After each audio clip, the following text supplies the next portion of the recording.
Yeah, welcome everyone back. So there was a disruption in the video earlier, so I'll just like to continue with the rest of the class. The first infection, the first antigen which appears in the circulation is HBs antigen. Now, it just indicates that this is an active infection going on in the blood.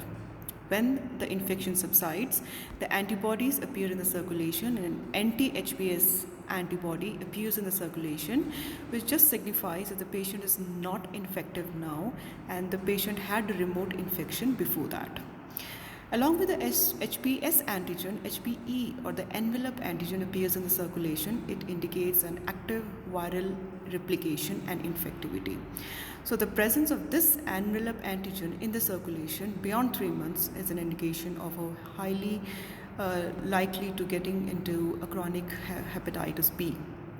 Now, core antigen is the one which comes a little later, after 3 to 6 months, but it appears along with the antibodies. It does not just come in the circulation. So it appears along with the antibodies in the circulation 3 to 6 months later, and then there will be a presence of IgM followed by IgG antibodies.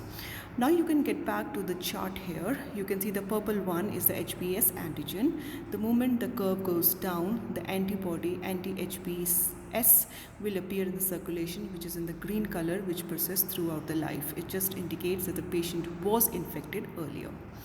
Along with the red or the pink line of HBs antigen, we have a yellow line which is known as an envelope antigen, which appears at the same time. And then when it goes down, the anti-HBe antigen stays in the circulation.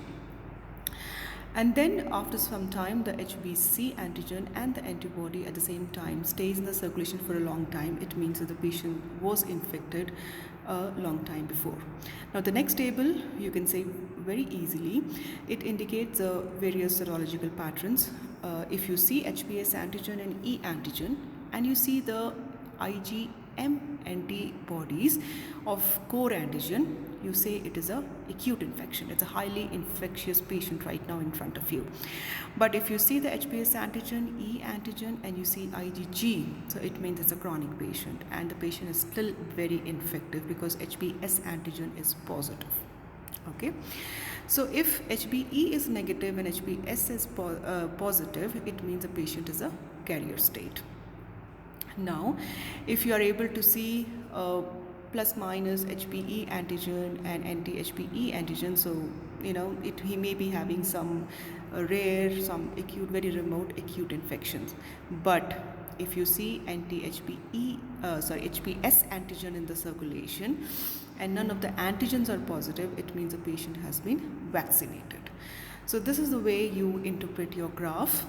Now, because of the highly infectivity of this infection and leading to the chronic state, leading to the cancer and also to the cirrhosis, the government of India has scheduled the different vaccines available. So it is mandatory that all the newborn child should be vaccinated for hepatitis B, and the injection is given within 24 hours, and it's an intramuscular injection followed by a 6 monthly 3 doses at the 6th, 7th and the 8th month, which is mandatory by the government of India. Now the treatment is again the passive immunization, which is the interferon alpha, and the antiviral drug lamivudine has shown to good results from the relapse and the drug resistance. Hepzibah is also another antiviral agent which helps to control the infection. Let's go to the hepatitis C infection. It's again a highly infective condition. Mostly it is asymptomatic and initially, but usually it leads to cirrhosis and leads to cancer years later, and it is very common in the intravenous drug transfusions and the drug users as well.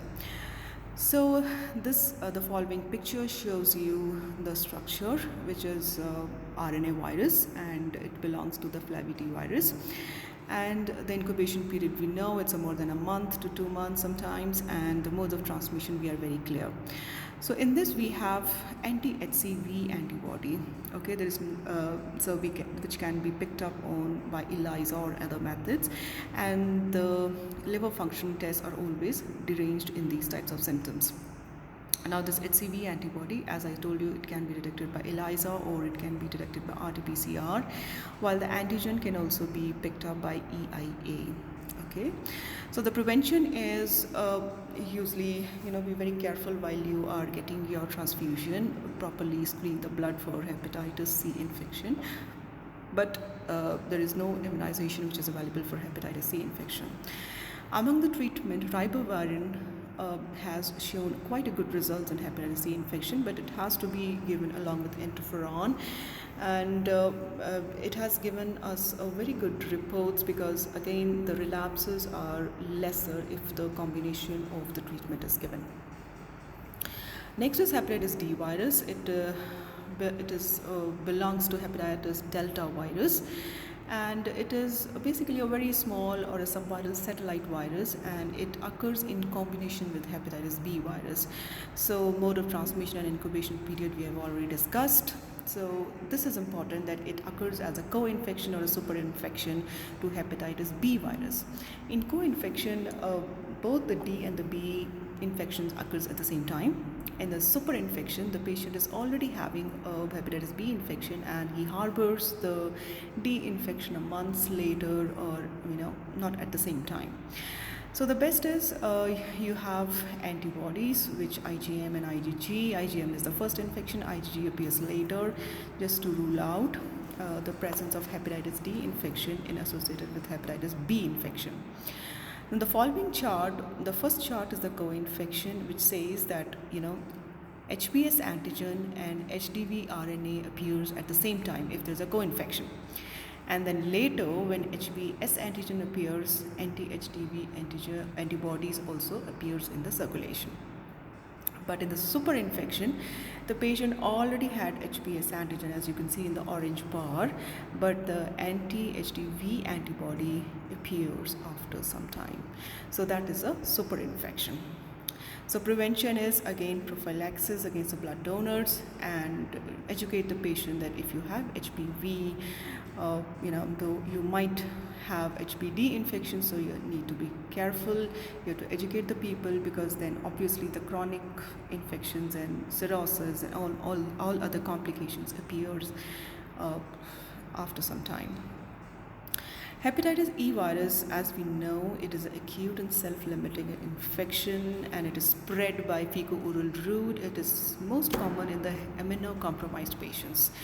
So, and also in the pregnant ladies, which most commonly causes the fulminant hepatic failure.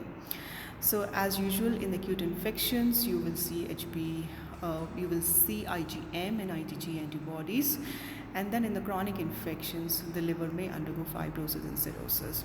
So most of the immunocompromised patients and the pregnant ladies has to be careful for the HPE infection.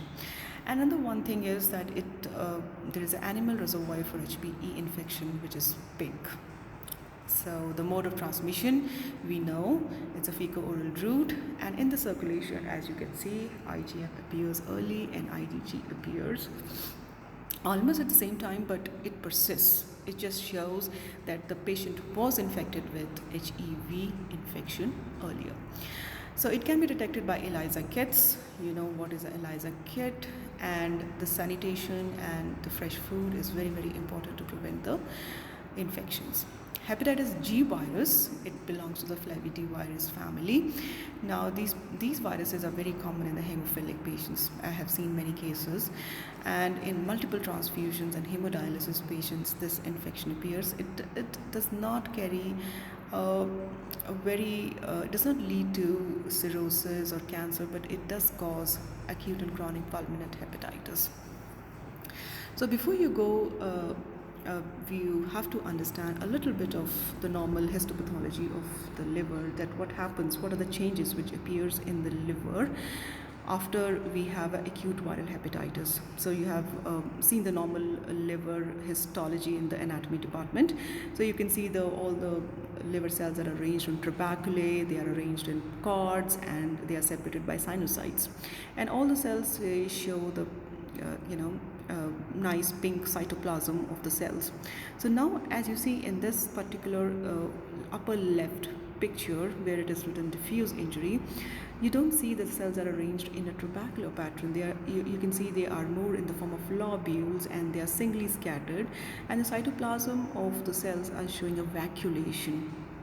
So it is the cells are not that pink, they are not the nucleus is not placed eccentrically, but they are almost in the center. The nucleus is big and the cytoplasm is showing vacuolations, and in between the cells, in between those hepatic cells, you can see the neutrophils. Okay, so which is an indication of active infection. All right, so all of the cells, they are showing a lobular disarray. There's no proper you can call it a central vein, and then the portal vein. The whole architecture is all deranged. Okay, now the lower left is showing a picture where it is showing the sinusoids are having the bile stasis, which is known as a cholestasis. On the right side, I can see a lobular inflammation. You can see the neutrophils. They are arranged in lobules. Okay, in the upper left, you can see there is one lobule. On the lower mid, you can see there is another lobule. And otherwise, the whole of the liver is infiltrated diffusely by neutrophils. So this is known as a lobular inflammation, which is very classically seen in viral hepatitis, in acute viral hepatitis, because as you know, in the chronic hepatitis, all these neutrophils will be replaced by lymphocytes and plasma cells. All of you know about it, right? So, that's why they say the liver biopsy is very, very important. It's an indication. It can help to distinguish between acute and chronic hepatitis, and sometimes the special test can even identify the virus inside the tissue. The next picture I can show you this. You can see the normal hepatocytes, which is showing a ground glass cytoplasm. What is a ground glass cytoplasm? In which the surface, it looks like dot dot dot dot. And what is that dot dot in the cytoplasm? As I've appeared, the clearing of the cytoplasm, that is basically the viral particles inside the cytoplasm. Okay, but in this one picture, which is labeled as Councilman bodies, you can see the cell, it is dark pink, and the nucleus is pycnotic, and the size of the cell is small. So these are basically apoptotic bodies, which is very, very commonly seen in acute viral hepatitis.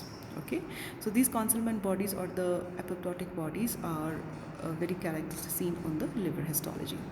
So now you can see in any of the hepatitis, you can see the changes in the liver. You can diagnose the patient with the antibodies in the circulation, and also you can see that the clinical features also you can correlate. So there are different ways of diagnosing the patient with the viral hepatitis. So this is all about today's class, and I hope you find liver pathology interesting, and I'm sure it will help you further in understanding the clinical symptoms and the derangements which happens later on. Alright, wish you all the best, and this is an exam question, viral hepatitis. Read thoroughly and be ready with the question for the exam. Thank you, bye.